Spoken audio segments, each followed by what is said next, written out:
If you're using TradingView and don't want to lose your chart setup, indicators, or drawings, this video is for you.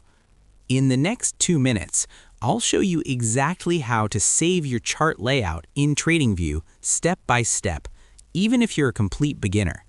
Let's get started. First, open your browser and go to TradingView.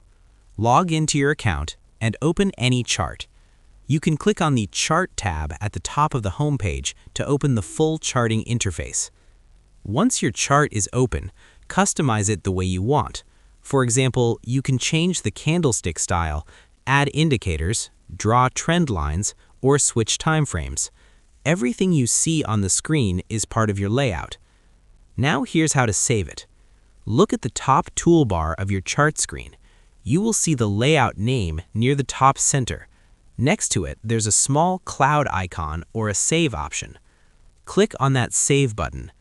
If this is your first time saving, it will ask you to name your layout. Type a name that makes sense to you, like BTC Setup or Daily Trading Layout. Then click Save.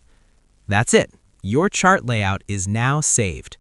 Every time you make changes, like adding a new indicator or drawing new lines, make sure to click the Save button again so your updates are stored.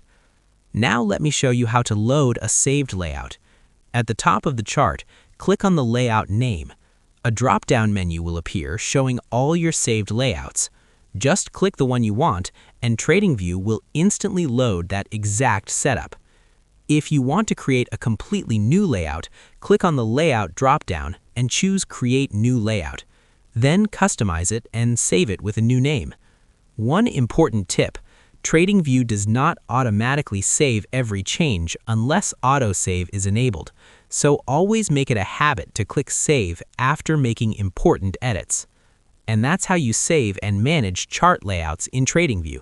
If this tutorial helped you, make sure to like the video and subscribe for more beginner-friendly TradingView tutorials. Thanks for watching, and I'll see you in the next one.